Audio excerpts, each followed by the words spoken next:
I still never worked on the technology to swap the colors when I swap. I keep forgetting to do that. The RDU Triad score and the list of names out on the bottom are going to be static. Those are not going to change colors or change size or anything. That'll be the team score no matter what. But the players will flip-flop. And sometimes the colors won't match either. I keep forgetting to do anything about that. That was not button testing. That's how we do this.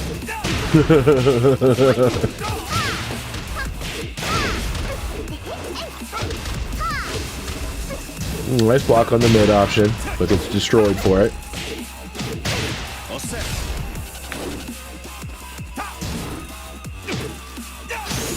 Ooh, caught him up in the air. Ooh, the wall screwed him. He could have had it on a flat wall. The wall giveth and the wall taketh away in this game. Round 2.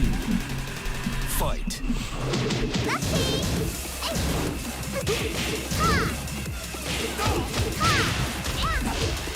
Ooh, thought the wall was close enough to just tap him on it. Just a slight miscalculation, but huge lead nonetheless. 7 golden letters, shuts down. End of 1 round. With a victory, start of the next one. Vertical hop kicks is what we do. Alright, my whiff punish on the little spinning action. He might have had that there. The while standing 1-4. He might have had it. Oh, he did have it. He got hit, but didn't finish off the string.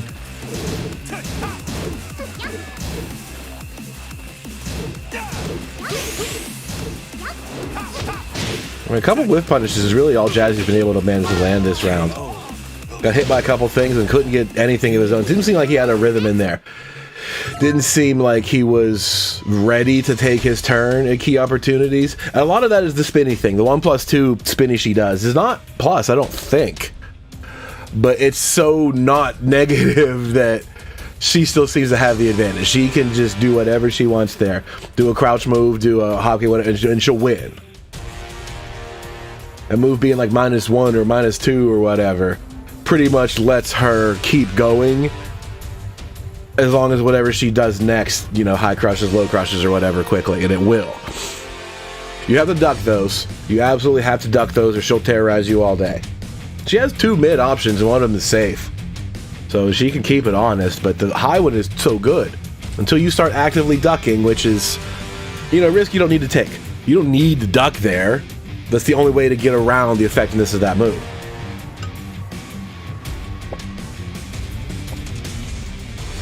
That move is so useful as it is. Just keep doing it and then don't worry about backing it up. Yo, what's happening?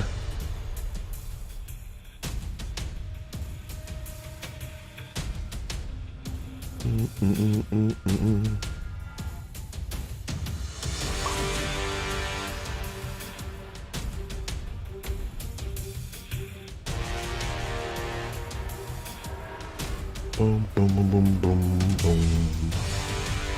All right, syncing up. Game number 2. This is going to swap sides on me. I bet it does.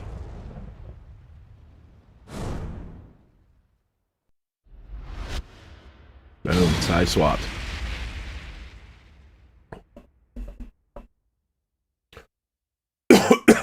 Yeah, sure. You should have the power. Actually, I need to open it from the other computer.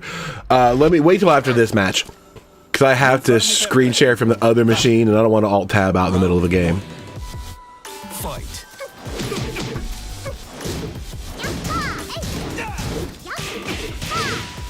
But you should be able to see me in that voice channel.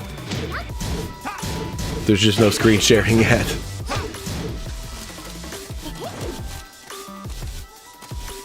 So whenever, as long as you can see that, you can jump in whatever. And wait till after this match and I'll set up the screen share so you can see it.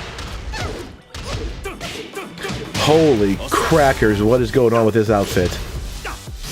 This is some like Fat Elvis shit. Going on one last tour, proving he can still fit into the old pants. Holy Jesus.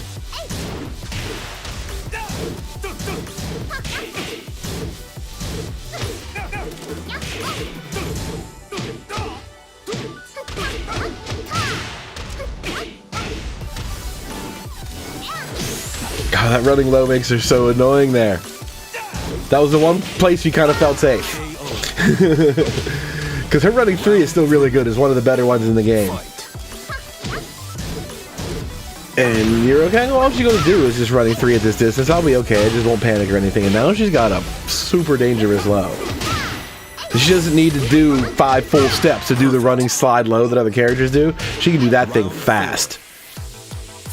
That's such a good compliment for a moveset. I hate it so much. Alright, so 2 comeback rounds now from Black Moon Rising. Jazzy had the first one, but kind of fell right back into it, started getting hit by things, and just not being able to find a good opportunity. So situations like that is what I was talking about before. You block the 1+2 spinny thing, and she can still act. There's almost nothing you can do that'll stop her from going next. Your jabs will do it, but almost everything she does is going to just straight up beat your jabs. Just the kind of character it is. Am I in here? Can you hear me? Yeah, I can hear you. Can chat hear you out there? Chat, can everybody listen? Can everybody comment on that? I think so. Let me go alt-tab out here and get the screen. So first and foremost, I'm looking at this already, and is this 2018? Are we still having problems playing against Chloe? Like I don't get it. We might be. What's happening? What's happening? We might not have played against Chloe since 2018. Getting a little rusty could be the problem. Ooh, let's echo it. Let's echo it. Oh, this one needs to be muted. There we go. Screen share.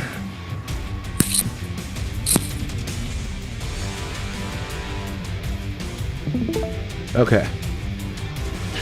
There. You getting the screen now in there? Yeah, I got it.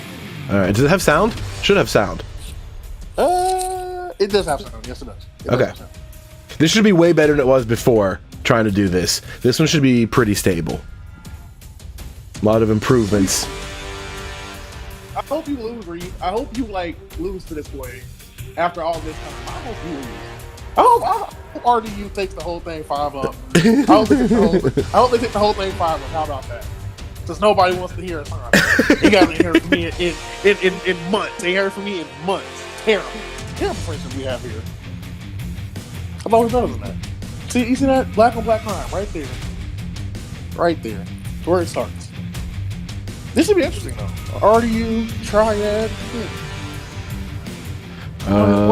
This controller. Was Harden somebody for this? Did he not accept this weekend? What happened? There he is. Nope. It's out now.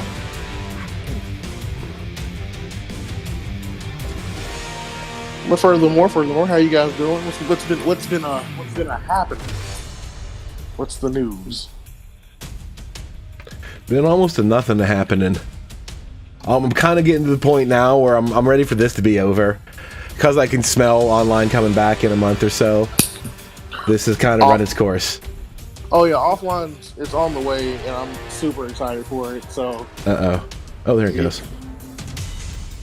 Even though I haven't got my vaccinations, I'm planning on it. We're only going to ask people for one shot for the tournament, because the building is making everybody wear masks because they don't have any other requirements. It's all they do. So since everyone in there is going to be wearing a mask anyway, requiring everybody to be fully vaccinated is kind of redundant, right? It's like 130% protection. So we figure your first shot, which is still a vaccination, it's still going to work. It's just not full red alert status yet, Right. That's kind of almost along those lines of invading the privacy. It's not it's not the building asking for it, but it's just to make sure everybody is okay with people being there that's vaccinated. Yeah. The building is one part. So the original plan was, yes, you have to be completely vaccinated. We're not letting your filthy ass in. That's what I wanted to do. And then a month later, we'll see where we stand. But since the building is open to students or whatever classes and shit they have, like computer learning center stuff. Yeah. Since they're open and they have people in there and they could be going back and forth, and they all have to wear masks. That's their rules. So since we're going to have to wear that too, fuck it. I mean, it's overkill. Having everybody with one shot and wearing a mask is perfect in my book. There's very, very, very little risk there. So we got a month to get one shot. That shouldn't be too hard. And also should suffice. And we're good. That's all we need at that point. That should pretty much cover our bases. Look at this young man. He wouldn't play Cooney all of the last 5v5, but here he is playing Cooney against RDU. Excuse me. What's wrong with this young man? Eric, tell me what's wrong with this young man. I don't know. I don't know what's wrong with anybody these days. Reed disrespectful. That's why I talked to him. He's very disrespectful. Look at him. Starting off with a hop kick. I want to know. And you might be. Why is Cooney so good in this game? But in Tag 2, he was decent. I think she was below decent, but God, they doubled her up, man. They gave her 2 of everything. She is literally what, like the fastest character in the game, if not the second fastest. The set stance was kind of bland in the beginning. It had the counter hit 2 that you should use. That was good. It had the punches, but that's it. There was no low. There was nothing else through it. There wasn't a command grab, and there was the flip kick, which was crazy bad to do. They gave her set 3. She gave her a low that also counter hit launches. Now that stance is just full screen death. That's really all it took. So the solid question is right. So she's been in the game since Tekken 2. Is that what you're playing out in? Tekken 1 at least. She was a Yoshimitsu clone. Every character in that game was pretty much just a palette swap. Right. King and Armor King and Ganryu and Jack and whatever it was. They were just straight up Nina and Anna. They weren't different characters. They were straight up palette swaps. Kunimitsu and Yoshimitsu were the same thing. Tekken 2? They might have changed them a little bit. I don't know. I honestly don't remember if they were like different characters. But she hasn't been in one. I guess Tag. She's in Tag 1, right? Yeah, she's in Tag 1. She's a little different character there. Well, yeah, because Tag 1 is not where it is. Then becomes his own character in Tekken 3, correct? Yeah, Tekken 3 killed almost everybody off, and then Tag 1 kind of brought them all back for nostalgia's sake, and they were different. Lee was a slightly different character from Law. Kunimitsu is definitely different from Yoshimitsu now at this point. And then, the only other game she's in is Tag 2. Which was still mostly the same as the original version without the unblockable crap. But this is a totally different character. This is a very different animal. She's got so much stuff. She has everything, like from the top to the bottom. Like you would think she was up a 2D character starting out. Like you would really think that. Yeah, they look okay. Well, she didn't have this before, and this was kind of stupid. So they fixed all of that and then gave her more, right? Like they didn't do that to any of these other characters. They didn't do that to Lei or Armor King. They started doing it to later characters. Like Backturned was useless before. Oh, it really was because he didn't have. It was a fake out tactic to get you to come up. Because the only thing she had was like one backflip or that double low sweep. That double low sweep wasn't even a natural combo. That was that back turn counter hit 2? Yeah, now she's got another low that counter hit launches. She's got a big low and a small low. She's got like 8 moves back turn. She didn't have any of that shit before. She had 2 and they were garbage for the most part. I think they really. I think this was the character they sat down going into season 4 and was like, we had Leroy, we got Bruce 2.0, Konimitsu's the maximum. Just throw her in there. This is to why people feel like Lydia sucks because of how Coney is sitting around. Right, Lydia's a great Tekken character. She's a shitty Tekken 7 season 4 character. Nah, bro, Charlotte isn't playing today, bro. We're sitting on the bench. This is crazy. Yeah, Charlotte's been done with this rotation for like a month now because they filled in for other weekends. I tried to space everybody out not to play 2 or 3 in a row, but when so-and-so couldn't make it for one weekend, we just had Charlotte play instead, so now they're kind of done. There's only like 2 of these left. And then, I don't know. I had some ideas, but we'll see what I can put together. One last thing before online or offline comes back. I think we should have another character tournament. That was fun. That was fun to watch. Yeah, that was kind of cool. Round 2. I think it is definitely time for. That's definitely time for another character. Who does he play? Yes, Everybody it plays is. Josie. Everybody plays Josie. Yeah, that's what I was thinking. What character would be? It'd be fucking Josie, because everybody knows how to play her. I guess Josie and Boxing One because they're literally the same character. If that's how they want to do it, but it's like they wanted to put Bruce in the game so bad, but it's like it was so hard for them to do that. I think the next character after ball break. Nice dodge. The next character after Lydia does need to be another. Ooh, nice job. Let's be fatal. Let's be fatal. Yeah. KO. That's fatal. Ooh. Looks like BMR is on the right back. Eric, I think I was right about this. I think I was a little right about this. Here it comes. The fact that nobody's played against Chloe since 2018. Not helping anybody.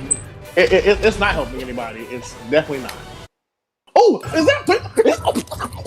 Reed, block your ankle. Reed, block your ankle. I'm done. I quit. You lose. You lose. I couldn't even tell you what Chloe has since like season 2. You know, I did not keep up with the details. The only thing she has that running slide joint, but like there's definitely more new moves in there and changes. I do not know anymore. That character would tear me up too. I have not paid any attention to what she does now. And she will, along those lines of like her still being that high risk, high reward character, and people were like, when you go from playing the shenanigan characters to playing those characters that everybody's playing, like. As soon as like Falcon Roms came out, you stopped seeing Devil Jin, you stopped seeing Jin. Like, unless you got to a high rank of people just playing those online characters again, that's the only characters you're seeing in ranked. Yep. Maybe if you go play quick match, you might catch a Chloe or two, you might catch a Nina and Anna here and there, but you're never gonna see these characters until you like either play with your friends or you play offline again.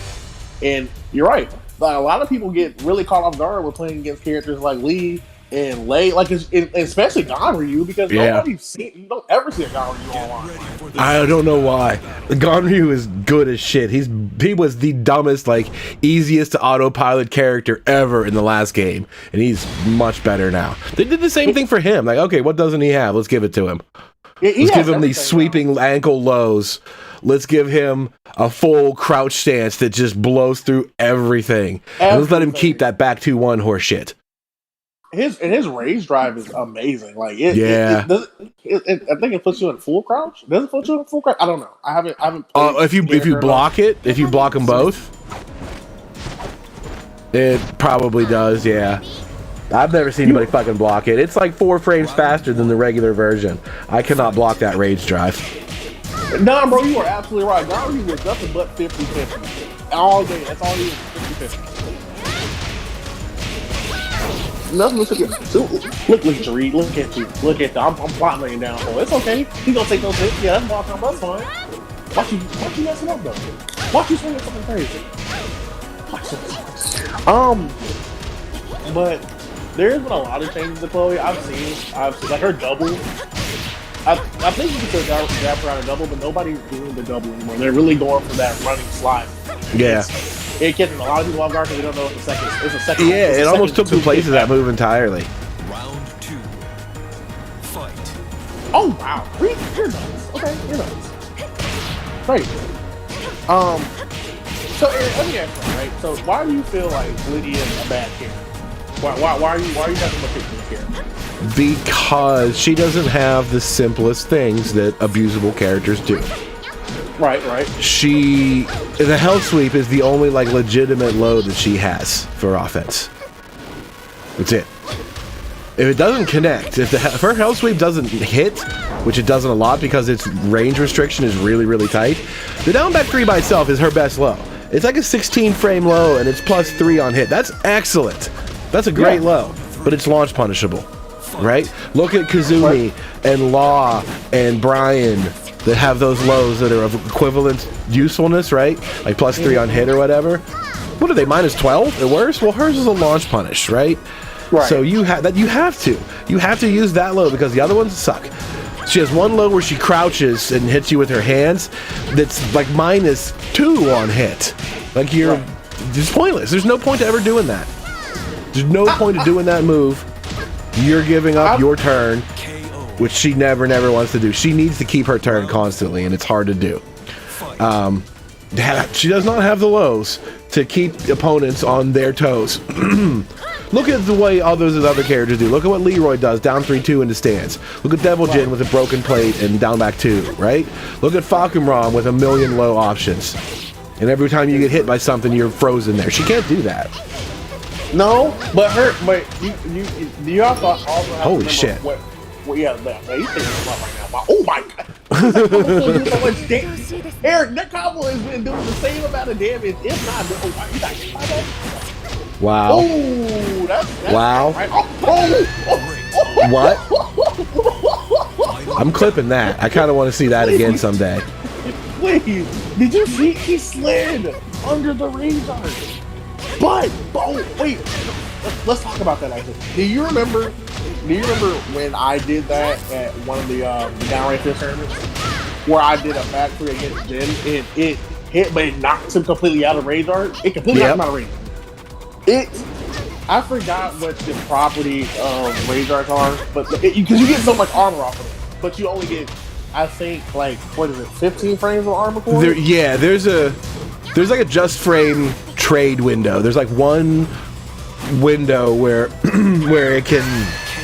it falls apart. The armor is off, but the move hadn't started yet. I definitely had the computer do it to me. Or maybe I did it to the computer once. Like, I stopped the King's Rage Art with Lydia's Hell Sweep. Like, he had activated it, but the instant, like, because you know how when it does the freeze frame, it's not a freeze. It actually passes about 2 or 3 frames in super slow-mo in there. Well, during that freeze, my low had connected at close range, and that low was supposed to trigger the animation for the follow-up punch, right? But at the exact same time, it was ready to trigger King's Rage Art hitting the animation. It didn't do either. So in that instance, because I've had that happen too, it just sent you to a blocking motion, right? It didn't. Well, we both got hit. Like, I got hit by the tap of his Rage Art, and he got hit by the low. I don't know if it knocked him down or not, but neither animation followed through. Oh, wow. Because I guess at that point in time, in the Tekken mechanic handbook, we all know the handbook. They cancel out because both of them activate at the same time. I want to per se, but realistically, the Rage Art should have took over because it's the Rage Art. You get what I'm saying? But the way the game is set up is going to be like, okay, well, you both hit at the same time. It cancels. 100%. It's done. Yeah, 2 Rage Arts that make contact that actually trade, like the punch of a Rage Art will do nothing. Yeah, they cancel. They cancel each other right there on the spot. You hit and you fall back, and that's it. And you both like drop to the ground at the same time. Yeah. Right. Like, other animations can do that too. If another animatable, like, you know, cutscene move will do the same thing. Yeah, if it procs. So but it's got to be on that first frame coming out of the freeze. It's kind of hard to time. I suppose you could figure out in practice mode, like, here's exactly how long that startup is. Let me do this punch that's +1 and time it, and then make it happen. Should be reproducible because it definitely happens. It's just like Eddie's Rage Art versus Long forward 2. If I throw forward 2, which is the safe chop, and Eddie's takes like I want to say like it's a 16 frame startup. I'm not sure. He has to be able to twist his entire body before he throws the kick. So if I throw that out before he does, I'm safe, which makes absolutely no sense. Right. It doesn't. It makes absolutely no sense because if I threw the punch in the middle of him throwing the kick, I should still get hit and the Rage Art should still proc. Like I said, the game doesn't really make any much sense. Oh no, Eric. You're right. Rerun that. You're right. I looked out of there in the wrong columns. My bad. Don't worry. BMR almost won that. I was daydreaming. Look, I watched that. It was nothing but if people would just do what is natural, and I do mean what's natural. Why is nobody blocking the ray darts anymore? Why, bro? If you're gonna keep swinging at me, I'm just gonna pop. If you're gonna stand there and just keep throwing punches at me, I don't care if they're mids, highs, whatever. I'm just telling you this Japanese bat dash real quick, and I'm popping the ray dart. It's happening. I'm like, you're not gonna keep jabbing at me like this. Sure, That's what we got him for. It's kind of dumb, but that's what we got him for. All right, is that fixed? I was totally just daydreaming. I put the X in the wrong little window in my app here, and I just went and looked at it, and I did everything backwards based on that one X. Yep, you're all set. That's the Stale versus Aura. Invite. Duel. So, besides our... Ooh. There he is. So, besides our news of going back to playing, have you heard anything from the other TOs out there? If we're gonna if they're starting to think up? Not really. Other than everybody else is definitely behind us in like vaccination projection. Mm-hmm. South Carolina is way behind us. Virginia's a decent bit behind us. Mm-hmm. I don't think anyone's... I think the best I've heard from anybody is they were kind of looking at August just to like pencil something in, because by August they're expecting to be at about half. I don't know. I think Combo Breaker's on the rise because they posted like all they posted was just Combo Breaker. That's all they posted on their Twitter, and everybody started like jumping for it because they think Combo Breaker's like gonna happen this year. It might. Yeah, I mean, it's possible to plan a major for the end of the year, which I kind of want to do with everybody around here. Yeah. But like a legit 5,000 person major, whatever, there's not enough time.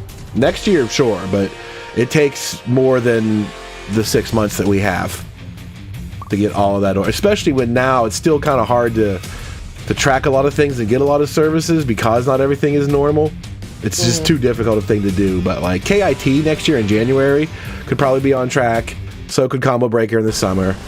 But it is possible somebody could try to squeeze one in now. Maybe by the end of the year. That is possible that a major could get organized. Yeah, I think it won't be no bigger than maybe. No, not full size yet. Just try.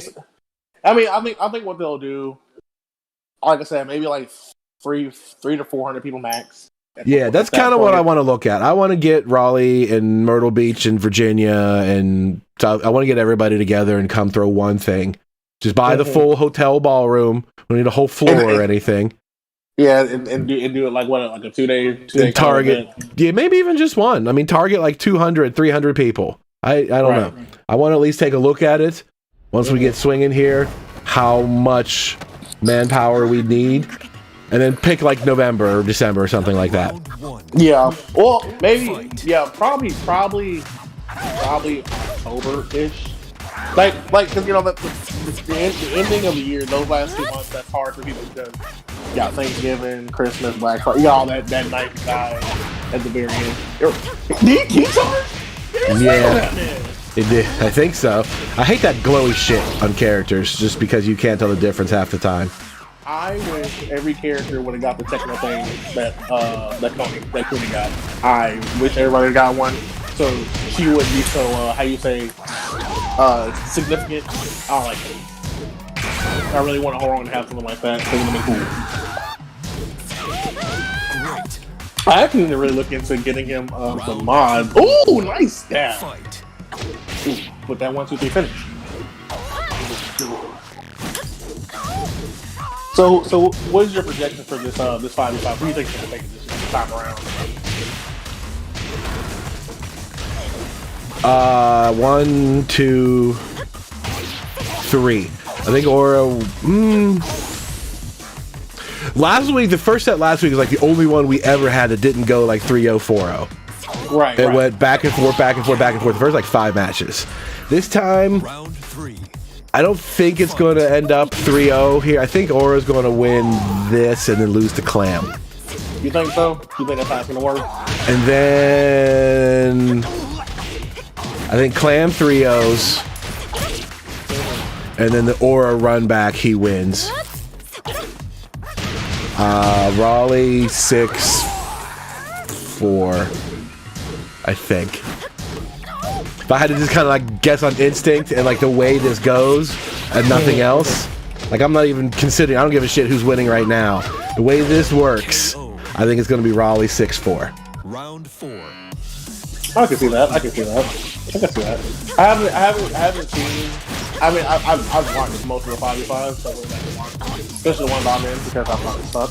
But nevertheless, I'll go back to watching to see like where we all make mistakes at. But it's something you kind of just tell the way some teams are stacked to where that 5v5 is going to go. Like when the first game kind of determined it, but not all the time. Like you didn't think Kevin was almost going to sweep the entire. What team did they play? Was that Triad? I think. I think that was. You didn't think Kevin was? Oh no, beforehand, I don't know. Right. The last one, I think it was the Triad. He went all the way through. Before that, I forget. Is that Virginia Tech? I think so. Maybe the very first one. Yeah, I think so. It might have been Virginia Tech. Ooh. Yeah. He pressed the button. I was gonna say that's range, dog. That's crazy. Now that I want to attest to is the hitbox on most characters because it's just too many big things. It's too many things that like come into play. Like especially for Lee. Lee's hitbox opens up so wide when he like presses the button. Like everyone's definitely does. The thing with a character like Lee is that it's so small in the first place. When he got put in Tekken 7, they gave him girl hitbox properties. Yeah, like wall combos would not work against him, and that made his combos not work either because he was too stubby to do it. They changed like his active hitboxes on moves they had to make bigger, but they kept his target body small. And so what does that tell you? That means there's a huge difference between him attacking and him not attacking. When he presses a button, the giant ass hitbox activates and he gets traded. It's like Dawson Arms. That's a property that I call Dawson Arms. It doesn't make any sense because he's almost the only character in the game that has, well, besides the other girl, but he's the only male character. He had to get adjusted, because in order to fix, because his back two loops weren't working. His small girl hitbox, he couldn't do back two loops in the beginning. So they had to take his active hitboxes and enlarge them so his attacks would have the proper range while he stayed small and harder to hit. So they gave him the biggest gap. They gave him way bigger active hitboxes compared to his normal than anybody else. So when he does something, he can't sidestep anymore. He can't like sidestep Magic 4. As soon as he does, the first 10 frames, he's getting hit before frame 11 tags you, you know? Right. I've never liked the way Tekken hitboxes do that in general. I just feel like I'd rather the opposite, right? I'd rather if I choose movement, that should be the dominating factor in my mind. Movement should almost always win, so you got to check it. Exactly, because it's a 3D game. If I'm able to flash the move in the blink of an eye, I should be able to step before I make an actual move. If you do like a 1-2-1 jab string, and I'm sidewalking the first one, the two of the ones should not come back and get me. But they do. Should not track me. That's fucking stupid. It's all over Tekken. Honestly, I think Soul Calibur is perfect in that regard. It's got buggy shit like that too. But 95% of your vertical B attacks in that game do not track. Some do. Nightmare's big dumb arm is a problem, but 95 or more percent, zero tracking. If you're moving laterally at all, those moves get 100% blown up, and you get murderated for it. Oh yeah. So the consequence is your A moves that track fuck shit up too. This is how Gus keeps trying to justify counter hitting to me, and I think it's just too much. Movement gets you counter hit in Soul Calibur. Right. If you're sidewalking and you get hit by an AA, like say everybody has like an AAA string, that's never a natural combo. Right. But if you get counter hit, it is. So if someone's just sidewalking you and you just do your jab string, which tracks, you get all three of those hits and then possibly to knock down the results from it. You get counter hit while you're moving. And the justification there is because moving is so powerful, you have to be able to get checked when they make that read on themselves, right? I just think activating counter hit properties is a bit too much. You could have more productivity out of your generic tracking moves, have your A shit just be better moves, or maybe run counter is different than attack counter. You know, I think that like every counter hit in that game is the same outside of like specific circumstances. A counter hit's a counter hit, unless you don't talk about that fatal blow shit or whatever. Counter hit's a counter hit. So if you're running or pressing a button, you take the same counter hit, and I think that's what I don't like. I think you should get blown up if you're trying to sidewalk and they make the right read against you. But a full-on counter hit is often too much. I think that should rather just be okay, bonus damage or something. Just extra little bit of bonus damage. But that's the principle that I love, is movement is ultra effective in that game. Half of your arsenal gets destroyed by an opponent that moves. Well, the other half checks that. I think that's a perfect design. I mean, it needs some tweak, but Tekken is... There's no rules. There's literally no rules in Tekken about what beats movement. Movement beats that. It just doesn't happen. No, it's more or less what it's more or less a guessing game with that. And it's good in some aspects, but realistically it can be very good. Yeah, it doesn't always happen, but more often than not, you get fucked up for it. The thing is like the biggest grip about Tekken 7 when it first came out was sidestepping took too long, and all like the top players will praise the valid results from you learning how to sidestep block. So don't just like sidestep and wait to punish. Sidestep block. Sidestep block. That's the most important skill. Why is that? Because when you sidestep to make their attack miss, you need to be able to block immediately just in case their attack hits you. What? Why would it hit me? Right, like if it's not a homing move, why would it hit me? There's the problem. That's the fundamental problem right there. Fix that. If I'm sidestepping your Magic 4 and I get hit by your Magic 4, something is wrong. Very wrong. Don't just learn how to sidestep and then block the Magic 4 real quick.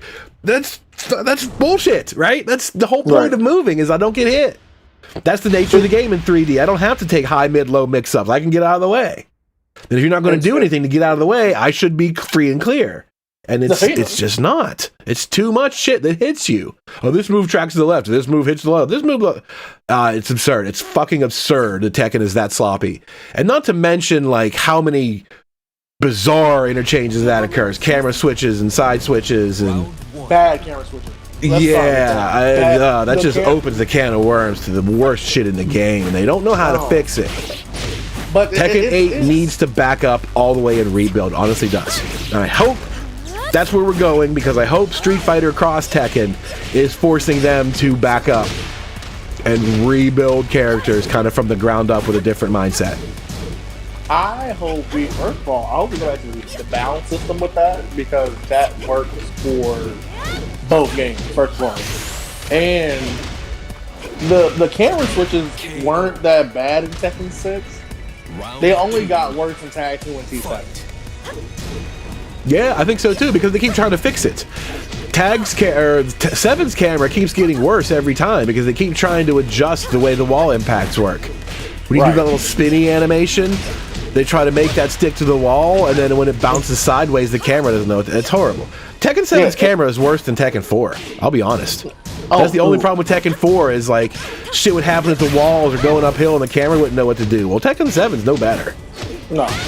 The camera's trying, and then it's like when you do a cutscene animation with the camera will instantly go from it being parallel to it being reverse parallel real quick.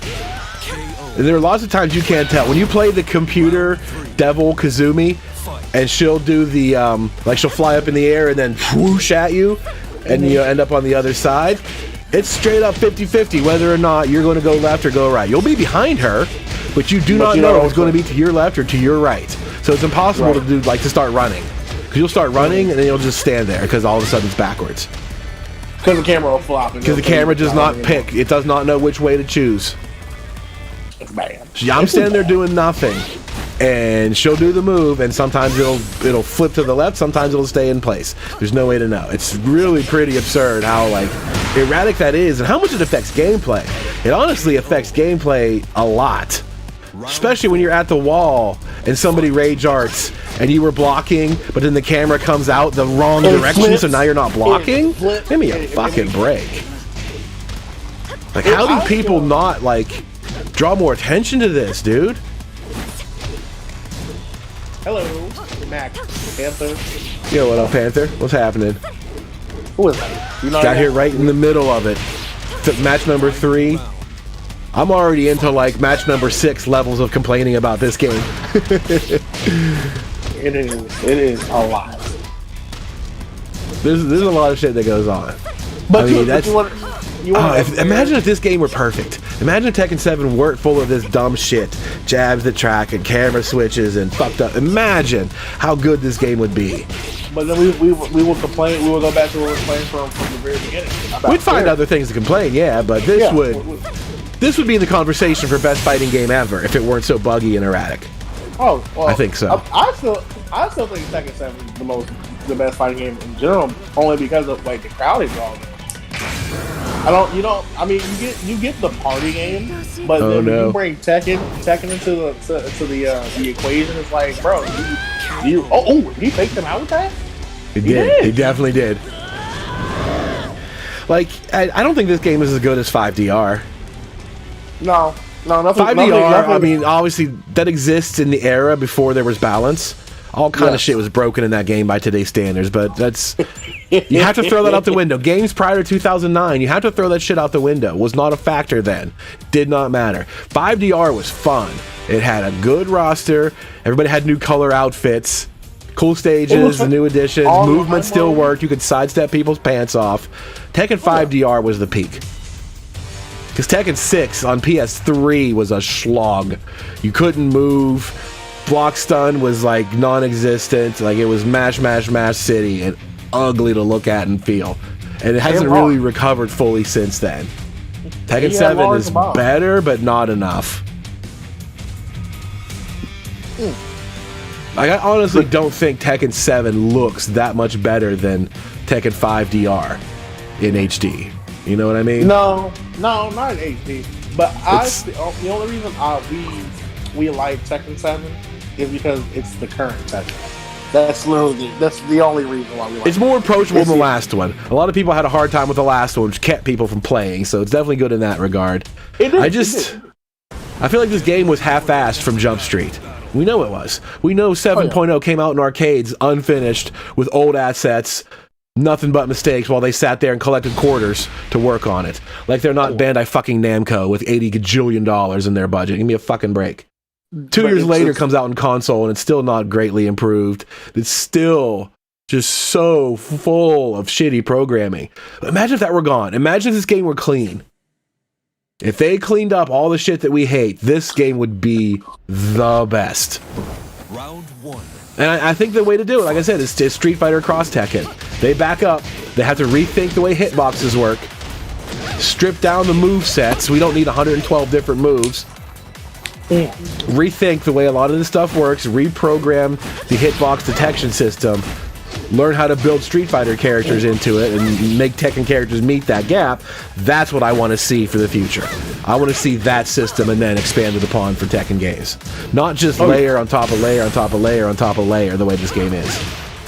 It's gotten too thick, too robust with like old shit on top of old shit on top of old shit. It's like Windows 10. There's 4 menus to do the one goddamn thing you want, because what you want is way back there in the Windows XP menu. So you have to go through the Windows 10 menu to get to the Windows 7 menu to get to, you know what I mean? It's exactly what it feels like. There's so much old shit on top of old shit. It's a problem, and it needs to get clean. They won't. I'm pretty sure they'll start working on it, but they're not gonna start working on it until Tekken 8. And then when I say working on it, they're not gonna work until like midway through season 2, where they start getting things really together. I promise. Yeah, I'm curious what their schedule looks like. But I feel like Street Fighter Cross Tekken is going to come out real soon, faster than we think it is. It should, because it should because they've already put 2D characters in the game just to see how they would function. Now they don't function at 100%, but they function pretty well. They know what they're doing now, and the money's already been paid. They already have the licensing fees to use Ryu and characters and shit like that. That's going to happen. They're not going to just waste that money. So they're going to that game is going to get finished. It's probably going to be next, aka Tag 3. I think is what they might kind of do. We're getting a season 5. I wondered about Season 5, man. Like, before COVID started, there was a pretty good game plan in mind. The PS5 was going to be out at the end of maybe a year before. Street Fighter 6 hadn't gotten delayed yet. Right? Like, there was a pretty good perspective about how things were going to work. Tekken might have waited a little bit, not been the first game to launch. But it would have launched. But it would have still come out eventually. Yeah, there would have been a need for it. The same reason why Street Fighter has a season now. That was not in the books. Street Fighter Champion Edition was the end, bar none. But Ono fucked up again. Street Fighter 6 had to get cut for 2 years. They got nothing. 2 years before that game can come out at all. And they got to stretch Street Fighter 5. So here's the new season. It's the only reason that shit exists. They could do that now and stretch this game out until 6 is ready. Does Tekken 7 still need to do that? I don't know. I think you might be right. We might get a mini Season 5 like this one. Because I think that's why this Season 4 was only like $12. It's only freaking 2 characters. It's only 2 characters. This has not been a full season pass. I mean, the price is fine. But that's clearly why this doesn't have 4 characters in it or 5 characters in it. They weren't going to make 4 or 5 characters because they don't need to. The next game will be out by the time that cycle is over. Well, hopefully. Enter COVID, then enter the extra 6 months of development cost because it just takes longer. Now there's the chip shortage. Now there's, global supply issues. A lot of things are harder to do. So we're delaying more than we thought. Now is when delays are hitting developers. Oh, yeah. So is Tekken 6 or Tekken 8 or whatever it is, Cross, is that going to be a year later than they planned? It might be. I think what's going to happen is since they've announced Season 5 with the way Tekken has been set up already in the roster, we kind of knew they weren't done. There were too many spaces for them to fill. You get what I'm saying? And when I say space, there was like before Zafina, there was like a total of 8 more spaces. I want to say 7 or 8 more spaces. Yeah, something like that. Around that number. That they weren't done because the biggest roster we've ever had is in the tag games. Tag games have the biggest roster. With that being 24 characters. I want to say. Tag 2 had Tag 1? 24 characters. Tag 1 had how many characters? Can you remember I can kind of remember the block view of the character select screen. It was more than 20. Yeah. And then Tag 2. It had clones. Clones. It had no, I guess it didn't have 2 laws, did it? Tekken Tag 1 was still Forest Law. It didn't have Marshall. So it didn't have double clones for everybody. It was the roster of Tekken 3 plus everyone that was dead. Plus Tekken 2. It had to have been. It was 20, I guess, but it had to have been more than that. And then we enter Tag 2. Tag 2 either had 24 or 32 characters, which was like all the Tag 2 is a stupid amount of characters on a roster. Oh, yeah. Yeah, like I said, Tag 2 either had 32 characters or, 24 or 32 characters. Tag 2? Tag 2 had 60. It had 60 characters? Wow. Yeah, that game had at least 50 plus, so without a doubt. It had every fucking Tekken character ever, plus all their clones. That whole top row was what? 10 characters? 12 characters? They weren't even in the arcade, they were just clones. Yeah, plus Angel and stuff. Yeah, that game was 50 plus, 60 characters. You enter Tekken 7, where I'm pretty sure, like you said, they projected not to still be adding a season probably after Season 4. Season 4 should have been the which is redundant. I think they wanted to be done, halfway through this game, they wanted to be done at Season 4. They wanted to stop at 40s or whatever they are now. Season 5 is definitely a possibility, like you said, Panther. That could be. But if I were them, I think they're close enough to get the next game out there and not need another season by starting the hype train. It just depends on when that is. Can they go to E3? Can they go to TGS and drop the announcement of the game and have it out by the end of the year? I don't know. I'm pretty sure they could. Or what if it's March? What if it's Street Fighter Cross Tekken Tag 3 and it comes out in March, not holiday? Ooh. I think that could be an option. I think if that game is close, like I think it is, I think it could come out in March of 2022. And in that case, I don't think we need a Season 5. I think our hype for seeing that game coming in the horizon would cover that distance. So if that game doesn't come out until holiday 22, then I think definitely there'll be a Season 5, like you said. 2, 3 more characters at most. At most. I think we have the space for 2 characters. Either we have the space for 2 to 4 characters left in the game. And I want to say 4. Because the way the characters are already spaced out. Also, Eric, switch the name. Brandon just got the W.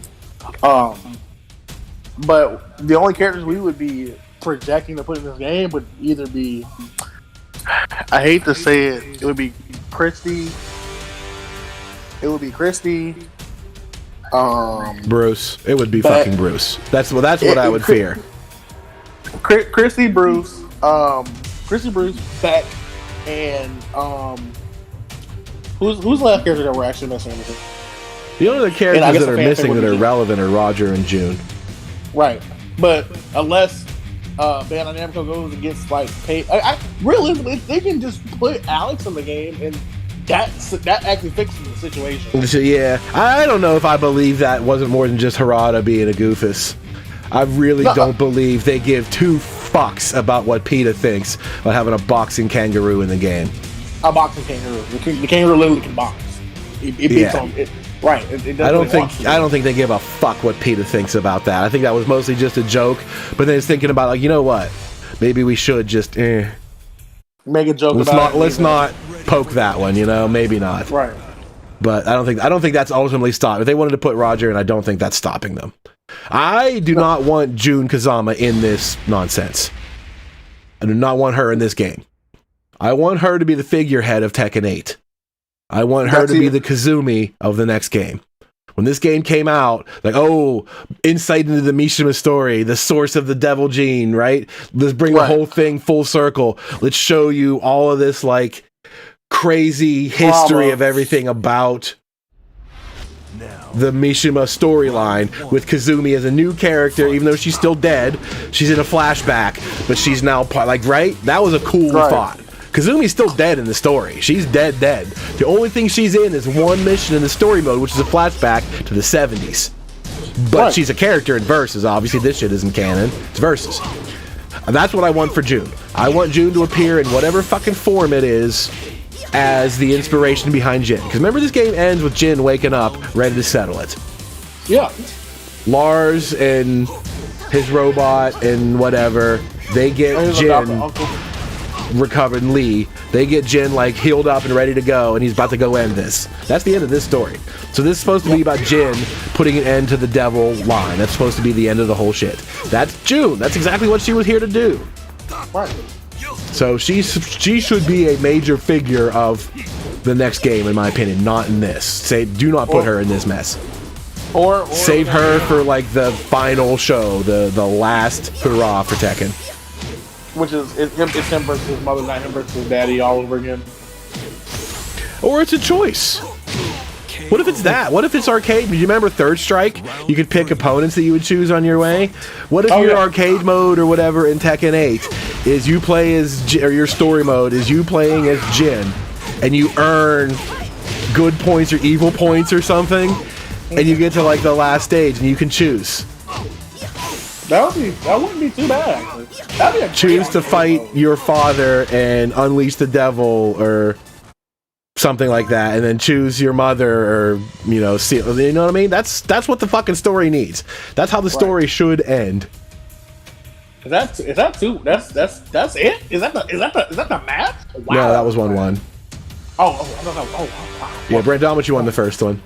I've been kind of paying attention, but not really. I mean, the conversation is good right now. The conversation, because I can see the clan has an odd number of wins. Yeah. So it's 1-1. But that would be a great arcade. That would be a great way to start off Tekken 8 with that kind of arcade.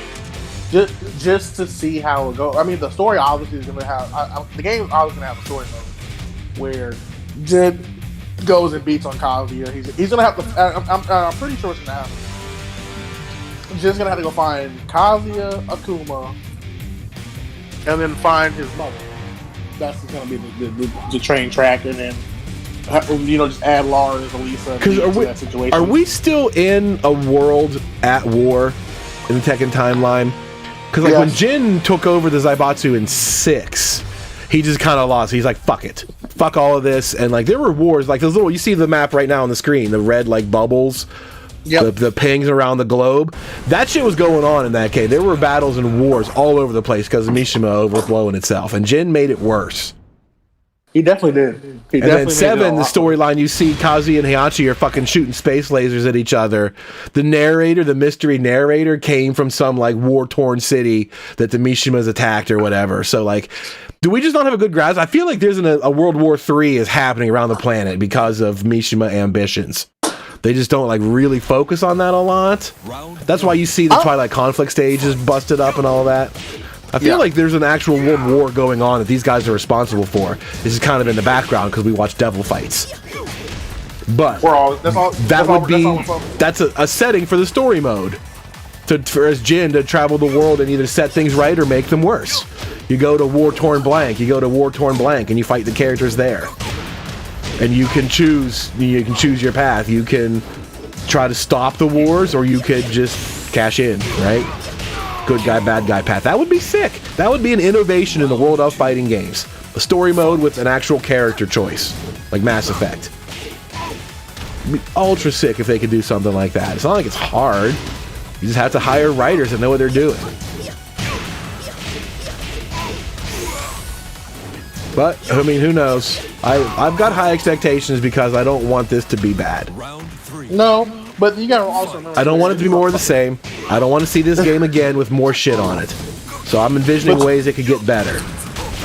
But you gotta remember, this is also a fighting game. So at the end of the day, we're not looking for Mass Effect stories. We're not looking for, we're technically not.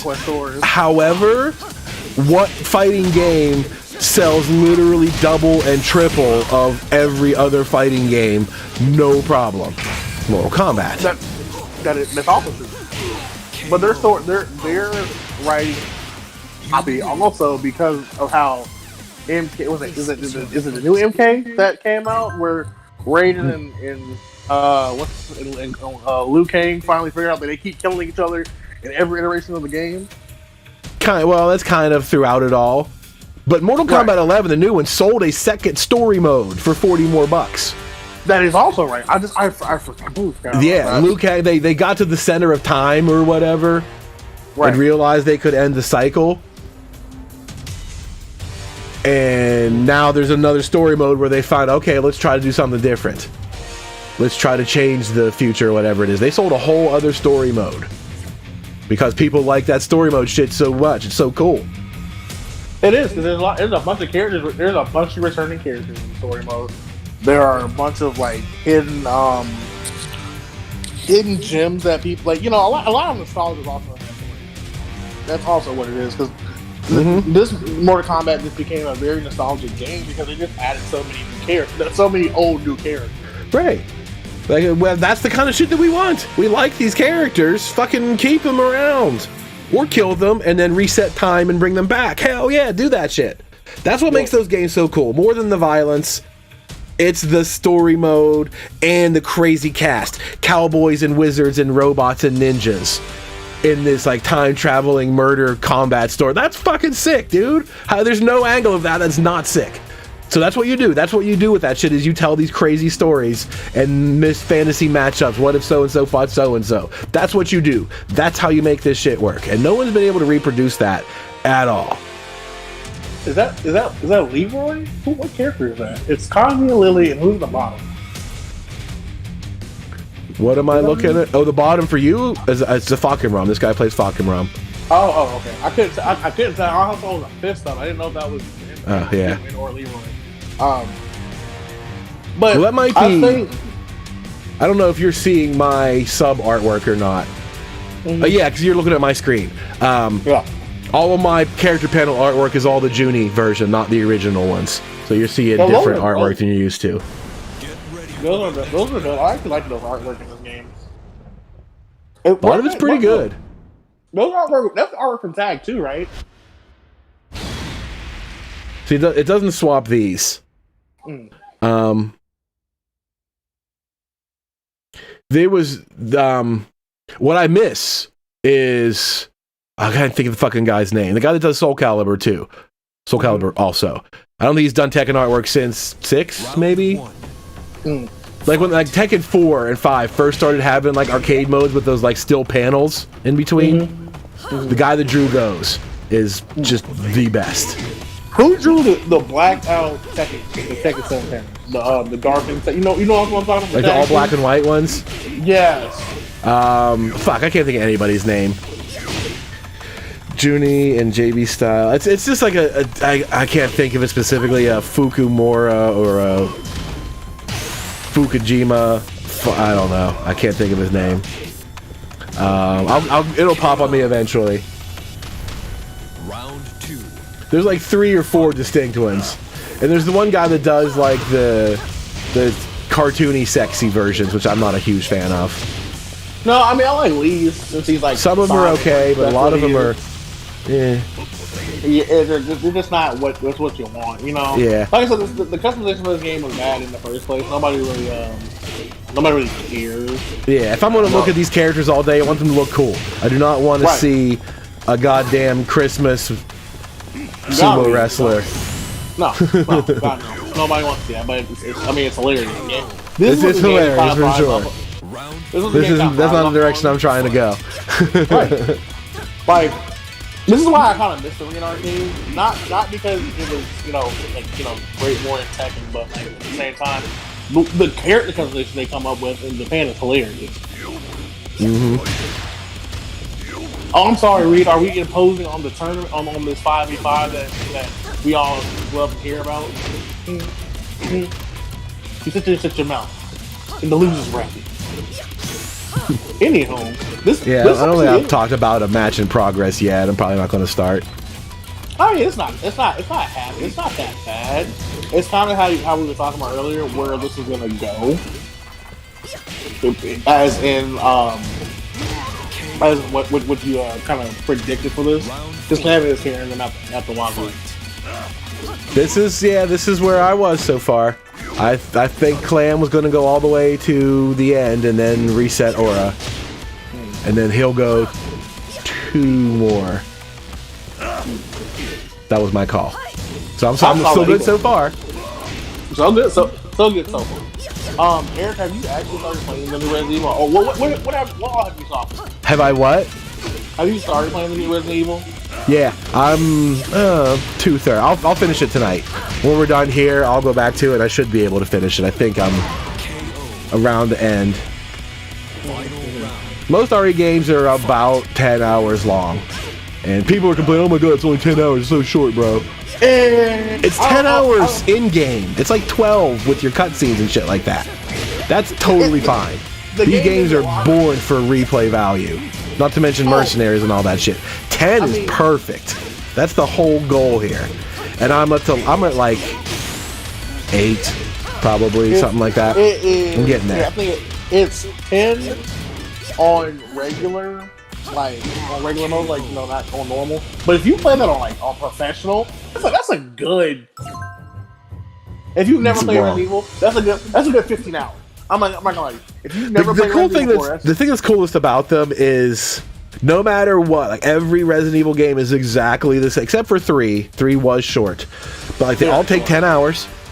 Yep. Your second time through, you're done in like 5 because you know where shit is for the most part, and bosses aren't quite a surprise. And then the speed run category gets down to like 1 hour. No matter what it was. Just running straight through, don't touch anything. Like your first time through Remake 1 took you 10 hours, and then okay, I can get it down to 5. And if you want to try like took notes and like play it again, you could get it down to like 2.5 or 3. The professional speed run is 1 hour or less. RE2 is the same way. RE2 Remake is like maybe 45-50 minutes if you know how to do it. Etc. etc. Even RE4. RE4, the speed run is 1.5 hours. That is true. That's crazy. That's the longest game ever. How are they doing in 1.5 hours? Minimal glitchy shit. They skipped the minecart, but that's not even more than like 5 minutes. Well, most people were they're literally just running past like small characters. So they're just literally running. You can totally do that. Have to fight them. That's all you have to do is just run past the small characters. You don't realize that until like, you know what? I'm just going to clown on these fools. I'm out of here, and just run past them. Run past like, you don't do that your first time playing through. You want to experience every. Dark Souls is the same way. You run past literally every monster in that entire game. You don't need to. If you know how to fight bosses, you don't need to have the levels. You can just fight bosses, so you don't need to kill a single monster. But you don't do that your first time. You kill everything, you experience everything the first time, and then you see, you know what? I can actually streamline the shit out of this, and you try to play it faster and faster. That Resident Evil is so good at that formula. And this game, it's very different. Very different. It's not exceptionally long, but it's such a different design. That's what's interesting about it. I don't want to say like too much more, but it's not what you expect for more than like an hour or two at a time, and then it's something different. It's kind of cool like that. 5 took for a speed run. I think 5 took like 2 hours. Yeah, 5 is on the longer side because bosses are still fucking bullet sponge. 6 though, I guess 6 except the speed run for 6 is like 8 hours. There's nothing you can do. There's nothing you can do to speed up 6. It's just like that. You have to play through all 3 campaigns. Which realistically, it shouldn't even been 3 different campaigns. It should have been 2, but they should have been intertwined. They shouldn't have been like separate. Either you play as Chris all the way through and beat Jake, or you play as Jake and beat Chris. And then beat Chris, and you can't skip anything. Everything in RE6 is a full encounter. Oh, this room is locked until you kill all the monsters, and then you move on. Or unless you kill the boss, that's a waste of time. Unless you kill the mini boss, you can't go anywhere. You can't go anywhere. You can't run past anything. You have to stop and kill every single 8,000 monsters in the game. That's why it takes 8 hours. You have to press all the buttons. You have to do literally everything it takes in that game. The whole thing, every time. But 8 is pretty unique. It's wild. I like a lot of stuff. There's some issues that I wish that I'd done something else here, but it's pretty cool. It's something that's... You can't fault them for being lazy on this one, I'll tell you that. You can totally fault Capcom for half-assing 3 and selling it to a studio that has no idea what they're doing and selling us a half a product. That is not the case with 8, so thumbs up for that, if nothing else. Oh yeah. So give them the win for that, and it has mercenaries in it, which is cool. Well, I think all of them are mercenaries in it only because of the way the game is. Oh, if he wouldn't have broke that, that'd have been the worst way to lose. But no, this game is good for the concept alone. That it finally got away from the whole let me go find the bad experiment guy and kill him. Let's take this to a different perspective. Let's go somewhere different. Let's not go somewhere a part of the world where it has open space. Let's go to a closed off area where you can literally only get there through a forest. I like that idea. Yeah, you either get in and stay and do what you gotta do, or you don't come at all. Right. Well, I like the Sevens concept of the same thing, but it was just too how you say it's too based on being in the United States. You know what I'm saying? It's too much of it of somebody else to stumble across this kind of thing. You know what I'm saying? You just can't stumble across a castle in the middle of nowhere. You just don't stumble across that. Well, you don't. That's kind of the thing. Is none of them ever have. There's a reason for everybody to be where they are in these. The Baker Farm was not an accident. This village was not an accident. No. Well, technically, the Baker Farm was an accident. The ship crashed there or whatever. That happened. Yes, that happened. But there's holy shit. What is this? How did you get here? How did you end up in this domain of characters? I like the game, not for the giant woman, for the actual game itself. Everybody in this giant woman situation is disgusting. That's not okay. It's not. But that's how kudos to Capcom for getting viewers immediately with the start of that. Right? They definitely jumped on that train for sure. They jumped on that train all the way till that game came out. Yeah, that was a good job. I love the environment, the aesthetic, the whole Easter. I'll tell you my number one complaint about Resident Evil 8. Everybody's American. Yes, everybody. I hate that. I despise it. It pisses me off. RE4 takes place in Spain, and all the characters in the village speak Spanish. You're playing the English version of the game, the Japanese version of the game, Chinese version of the game. All those characters speak Spanish. They don't fucking get translated.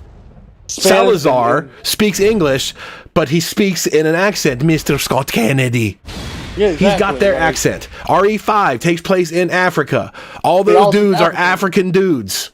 Right? Josh, the one guy who speaks English, has their accent. RE6 is in fucking China. Everybody speaks in goddamn Chinese. RE7, everybody speaks Louisiana. They're speaking English. The English version of the game, they're speaking English, but they say, so we get in the house, I'll deal with you later.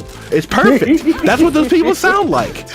Louisiana accent, as close as they could, right? I mean, they're not masters, but that's what their accents sound like.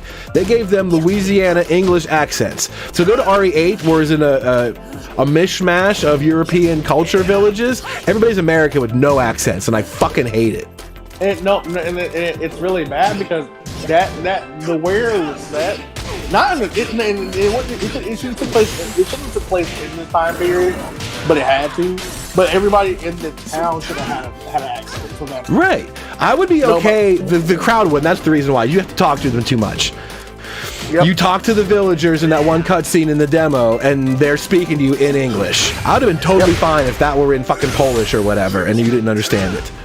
It's not a word they were speaking because. Right, that would be totally fine. Because Ethan lives there now, and so he's starting to learn their language, whatever. That'd have been great. At least need accents. They at least need some kind of accent to indicate this is Europe, and they have none. Lady Dimitrescu and her daughters have no fucking accent. They're American. That I hate that. That pisses me off to no end. Especially, without going into it further, there's plenty of reasons to change it up. It's more than just one little village. There's a lot of European crossover in this game historically. Well, you'll get to, I guess. Well, we're not. You're asking for too much right now. Give it about 4 months from now, where they're gonna drop. Maybe 2.5, 3 months from now, where they drop a DLC, because people are gonna beat this game, start speedrunning it in less than 24 hours. So just give it some time.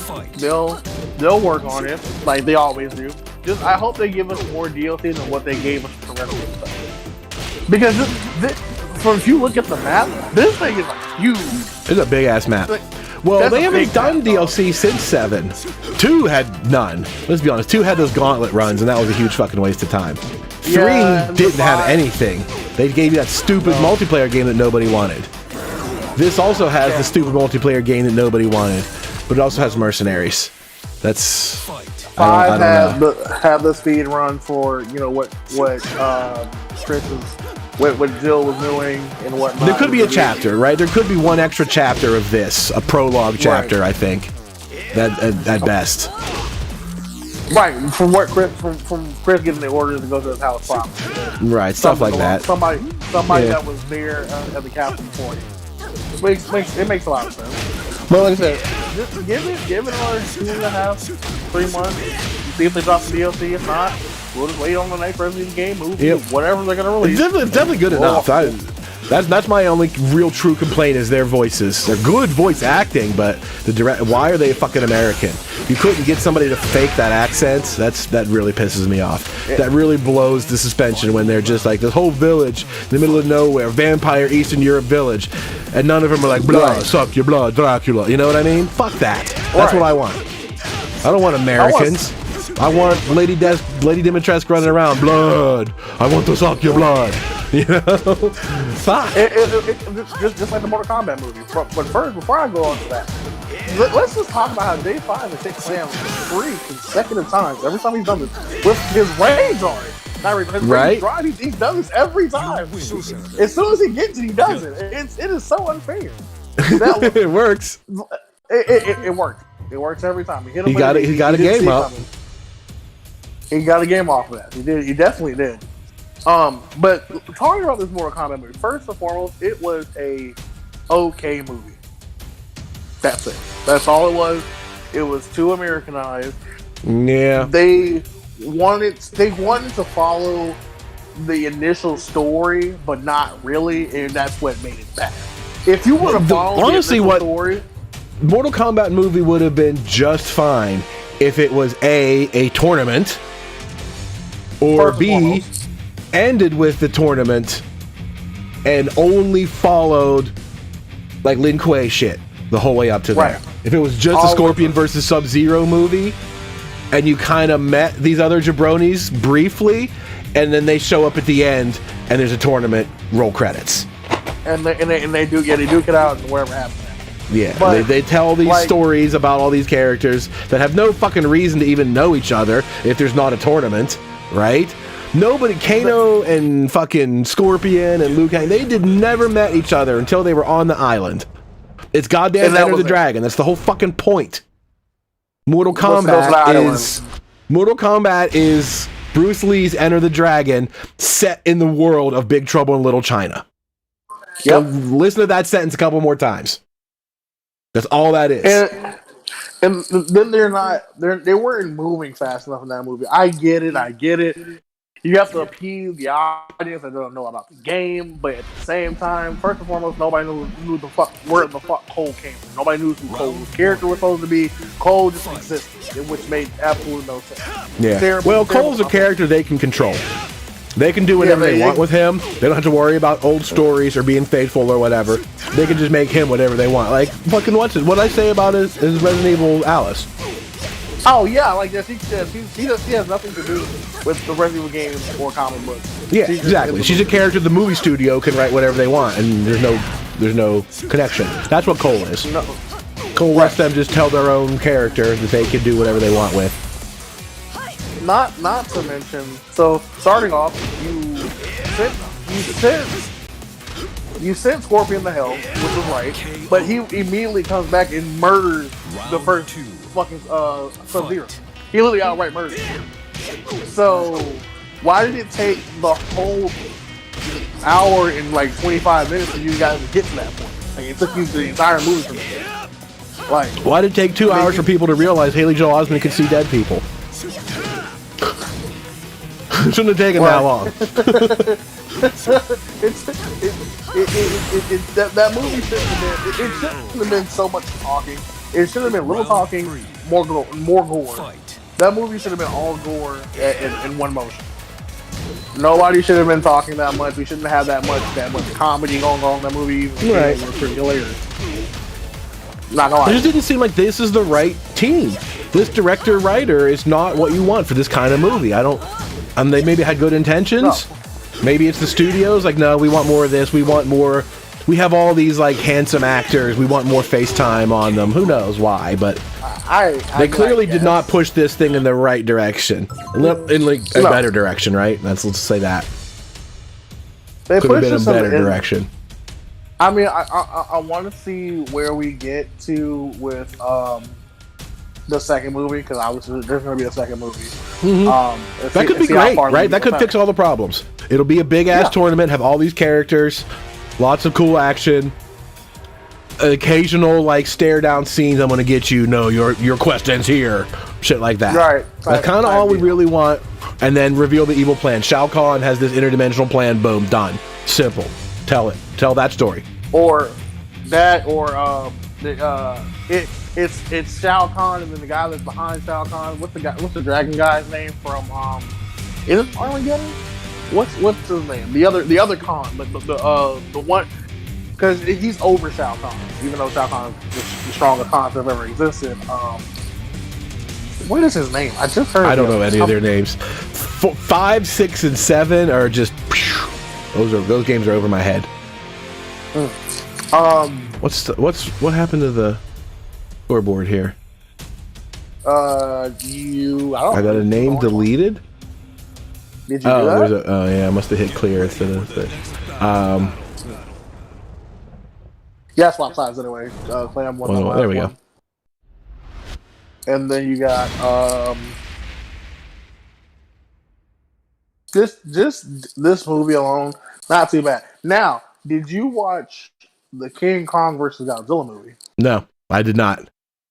I know what happens at the end, and from everybody that I heard, it's the same kind of attitude as Mortal Kombat is. Like, this is pretty much what we want. It's just it's not there.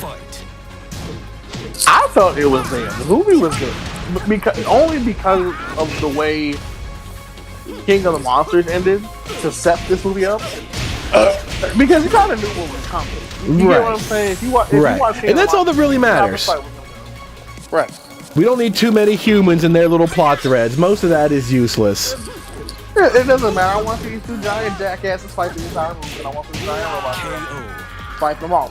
That's what I wanted to see. That's where we're at with it. Fight. So if there were more talking scenes and then them being at each other's throat, I would have this movie would have been terrible. And I mean that movie would have been god awful.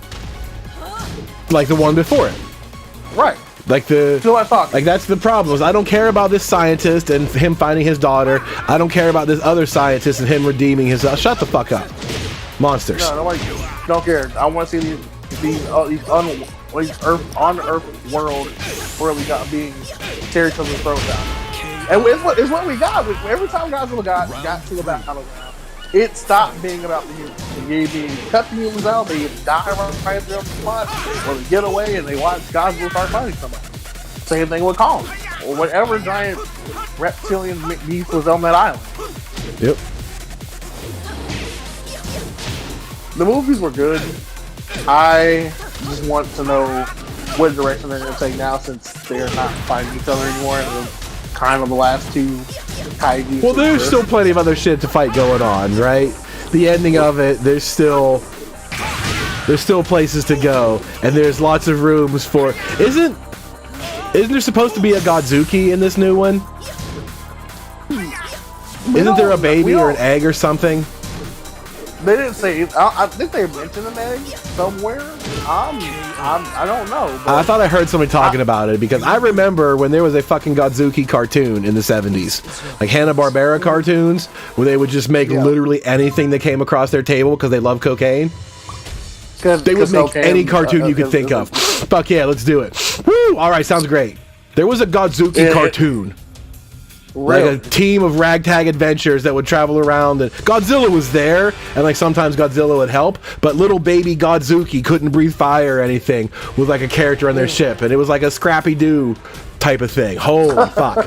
What a mess. I'll tell you what would have been a great spin-off movie to this movie is the movie where Godzilla is going around and he's beating the other kaiju that have they got woken up.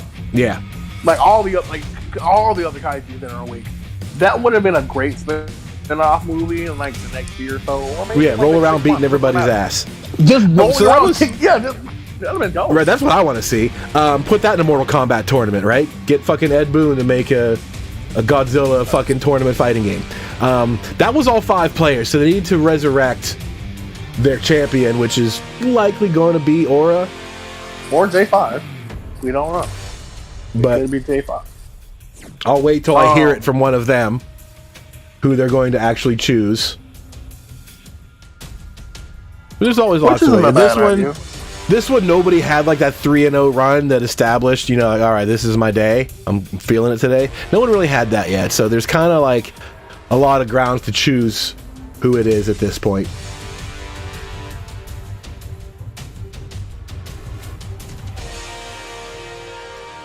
Invite J5 back. Okay. All right.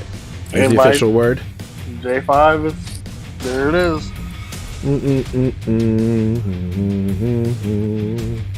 Okay. So he is now your extra life, the final hope.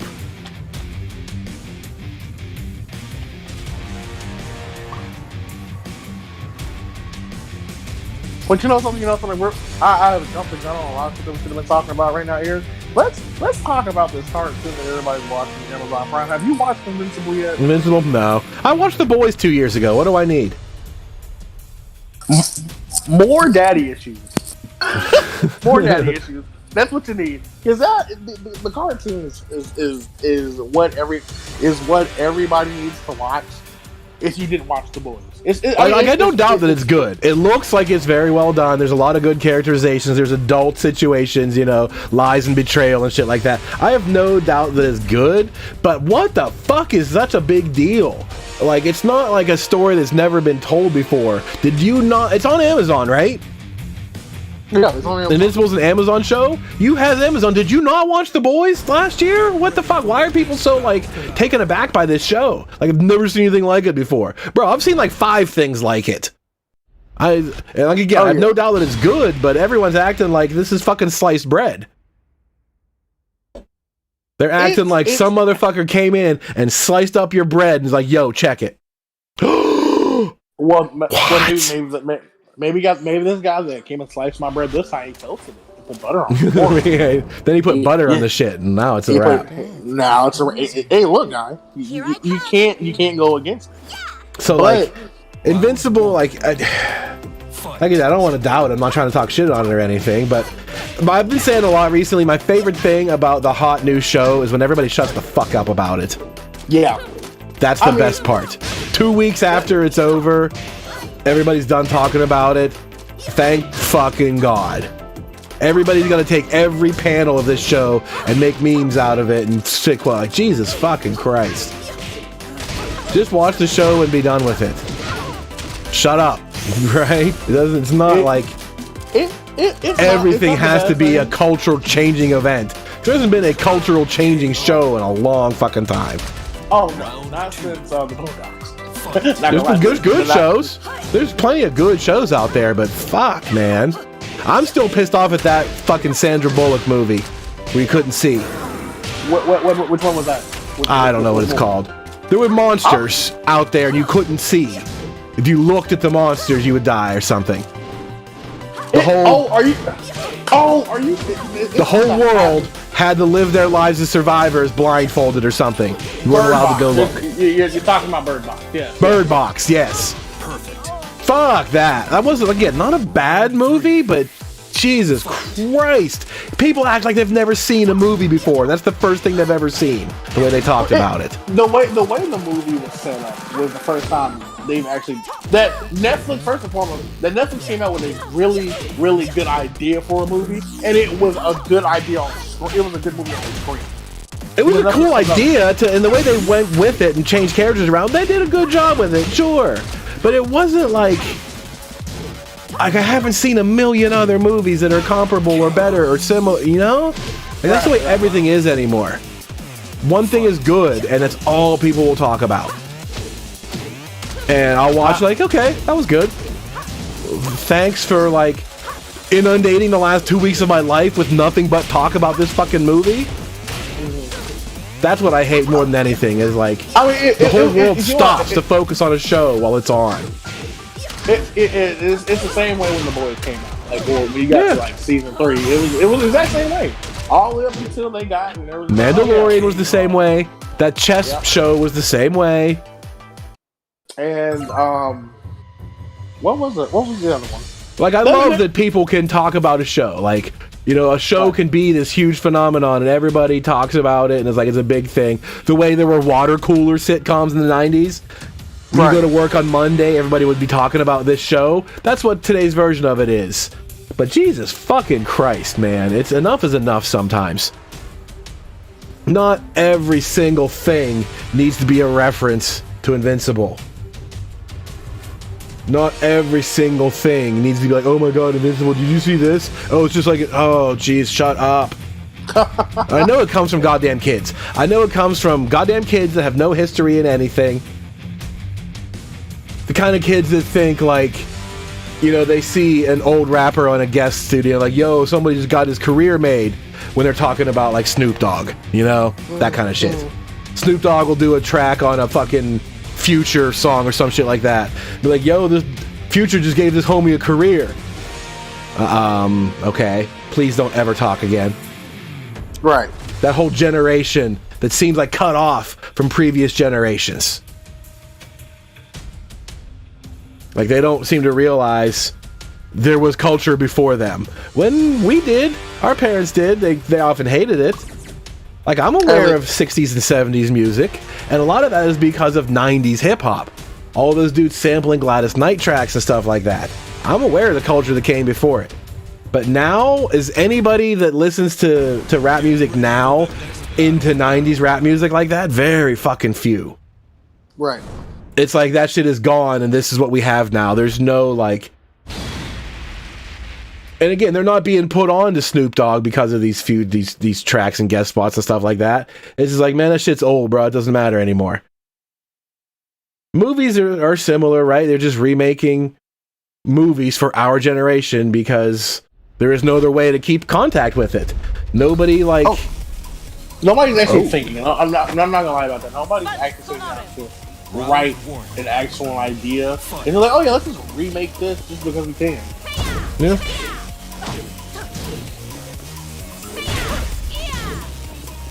It's definitely a different cultural phenomenon with the fact that people can talk about everything and you get instant responses and see what people like and what you don't like.